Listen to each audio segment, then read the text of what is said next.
दोपहर के ठीक 12 बजे थे। जानवर और पंछी सूरज की तेज धूप से परेशान थे। वे अपने घोंसलों में आराम कर रहे थे। उसी समय 6-7 साल के 5-7 बच्चे पोलासपुर शहर की एक गली में खेल रहे थे। वे घर जाकर खाना खाने की तैयारी कर रहे थे से तभी उन्होंने दूर से एक बूढ़े मुनि को देखा। वे नीचे देखकर धीरे धीरे चल रहे थे। वे बहुत तेजस्वी लग रहे थे। दूसरे बच्चे तो खेलते रहे, पर राजा विजय और श्रीदेवी का बेटा अयमत तुरंत खेल छोड़कर मुनि के पास गया। उसने कहा, महाराज, भरी दोपहर में आप बिना कुछ सिर पर रखे और बिना चप्पल के क्यों घूम रहे हैं? बच्चे, मैं भोजन लेने निकला हूं, गौतम गणधर ने कहा। बच्चा बोला, भगवान, आप सबके घर भोजन लेते हैं, मेरे घर क्यों नहीं? चलिए महाराज, मेरे घर भोजन लेने। छोटे बच्चे अयमत ने गौतम भगवान का हाथ पकड़ लिया। वह उन्हें अपने घर की तरफ खींचने लगा। भगवान विजय के घर आए। राजा विजय की रानी श्रीदेवी दरवाजे पर खड़ी थी। वह बच्चे का मुनि के प्रति प्यार देखकर खुश हो रही थी। उसने गौतम भगवान को मत्थेण वंदामी कहकर प्रणाम किया। फिर बोली, भगवान, पधारिए। आज हमारे रत्न चिंतामणि मेघ अमृत रस बरसा। आज हमारे आंगन में कल्प वृक्ष फला और गौतम को आंखों से देखा। श्रीदेवी ने बच्चे की ओर मुंह करके कहा, बच्चे, ये महात्मा गौतम गणधर भगवान है। ये बहुत ज्ञानी है। उनके चरण हमारे घर पड़े, इसलिए हम बहुत भाग्यशाली हैं। बेटा, मोदक की थाली लाओ और मुनि को भोजन कराओ। अयमत थाली लाया। उसने मुनि को प्यार से मोदक दिए। फिर वह मुनि के साथ चल दिया। राजकुमार अयमत मुनि के साथ साथ आखिरी तीर्थंकर भगवान महावीर के पास आया। उसने भगवान की बातें सुनी। फिर उसने दीक्षा देने को कहा। गौतम भगवान ने कहा, बच्चे, ऐसे दीक्षा नहीं दी जाती। तुम्हारी माँ ने मुझे तुम्हारे साथ भेजा है। मैं उसकी इजाजत के बिना दीक्षा कैसे दे सकता हूँ? बच्चा अयमत घर आया।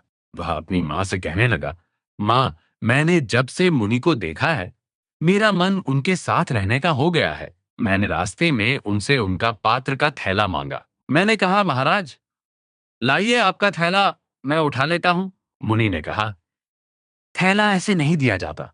जो दीक्षा लेता है उसी को दिया जाता है। माँ, मैं मुनि के साथ भगवान के पास गया।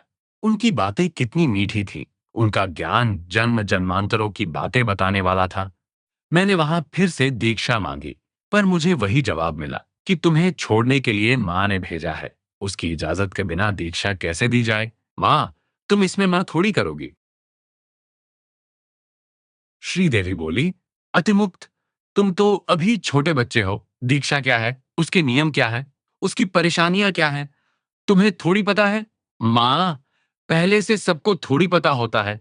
मैं संयम लूंगा और सब कुछ सहूंगा। अयमत ने जवाब देते हुए कहा, बेटा, जैन धर्म की दीक्षा तो असली दीक्षा है। वह सिर्फ शरीर को कष्ट देने या भीख मांगने से पूरी नहीं होती। तुम तत्व क्या है? कुछ समझते हो? हाँ माँ, मैं इतना तो जरूर जानता हूं कि दुनिया में जो भी जीव पैदा होते हैं, उन्हें मरना तय है, पर कब और कैसे मौत आएगी, यह मुझे नहीं पता। दुनिया में ऐसा कोई नियम थोड़ी है कि बड़े पहले मरें और फिर छोटे मरें।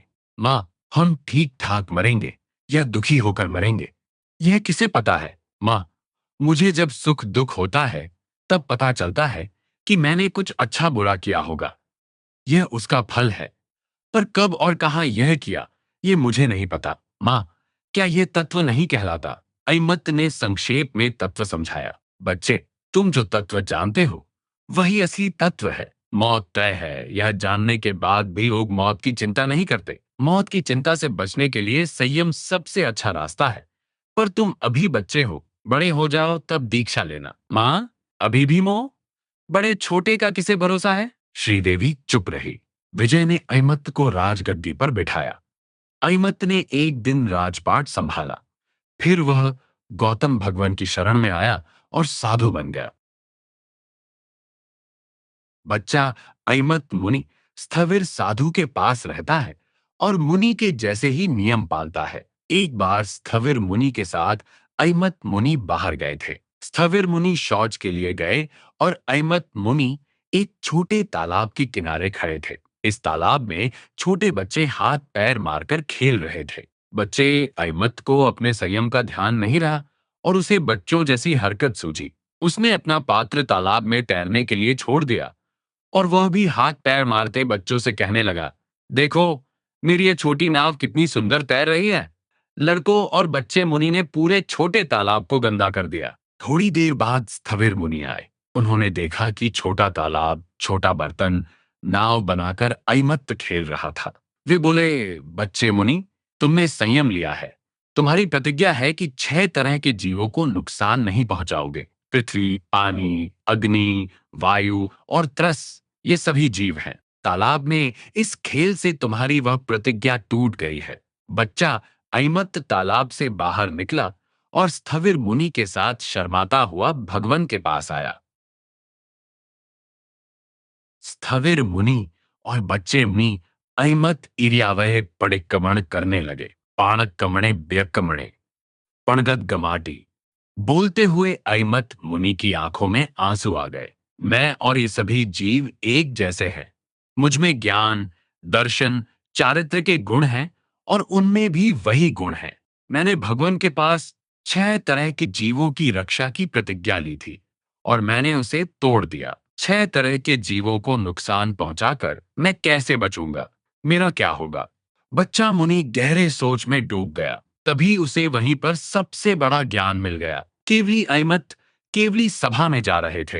तभी स्थविर ने उन्हें रोका और कहा, बच्चे मुनि, यह तो केवली सभा है। वहां तो केवली भगवान जाते हैं। मुनियों को तो इस तरफ बैठना होता है। भगवान ने स्थविर को रोकते हुए कहा, स्थविर मुनि, अहमद अब बच्चा नहीं रहा। तुम्हें उसकी बच्चों जैसी हरकतों से लग रहा था कि यह बच्चा दीक्षा कैसे पालेगा, पर उस बच्चे ने तो एरियावाई परिक्रमण करते हुए पश्चाताप की तेज धारा से खेल में किए पाप को तो धोया ही, बल्कि कई जन्मों के पुराने पाप भी धो दिए।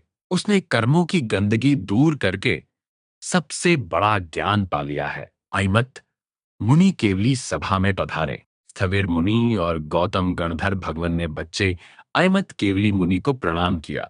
इसके बाद अइमत मुनि बहुत समय तक घूमते रहे। उन्होंने कई लोगों को सही रास्ता दिखाया। फिर वे मोक्ष चले गए।